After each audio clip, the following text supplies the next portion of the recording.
আসসালামু আলাইকুম। আমার প্রিয় ভাই ও বোনেরা, তোমরা সবাই কেমন আছো? আশা করি ভালো আছো। তো আজকে বৃষ্টির দিনে ভাবলাম যে আজকে লাড়বা খিচুড়ি রান্না করি। তো আলু আলু আছে, তারপর হলো মিষ্টি কুমড়া, দেখতে পাচ্ছ। তো এই দুইটা বাসায় ছিল, এটা দিয়ে রান্না করব। এখানে সরষের তেল আর পেঁয়াজ দেওয়া হয়ে গেছে। মিষ্টি কুমড়া আর হলো আলু দিয়ে দিয়েছি, লবণ দিয়ে দিয়েছি, একটু রসুন দিয়ে দিয়েছি। এখন হলুদ মরিচ দিয়ে দিব। এখানে হলুদ গুঁড়ো মরিচ গুঁড়ো দিয়ে দিয়েছি।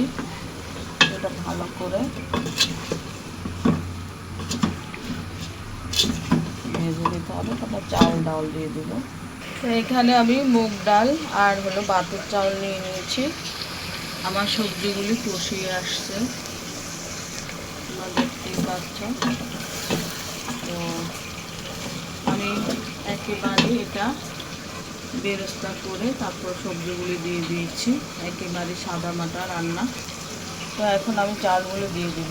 তো আমি এখানে চাউল দিয়ে দিলাম, আর এখন দিয়ে দিব দারুচিনি, এলাচ আর তেজপাতা দিয়ে দিলাম। আর এক চুলায় আমি ফুটানো পানি দিয়েছি খিচুড়িতে দেওয়ার জন্য। তো আমি এখানে পানি দেওয়ার আগে রসুন আর আদা একসাথে মিক্সড করে এটা দিয়ে দিব। আমি এইভাবে দিয়ে থাকি, তাহলে খাবারটা একটু ভালো লাগবে। এটা ভালো করে ভাজা ভাজা হয়ে গেছে। আমি এখন ফুটানো পানি দিয়ে দিব।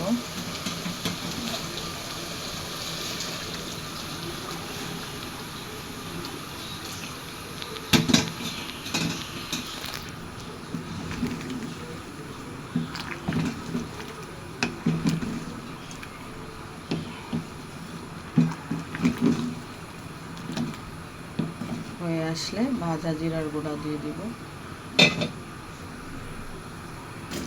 তো আবার খিচুড়ি রান্না হয়ে গেছে। এখন আমি জিরা গুঁড়ো দিয়ে দিব।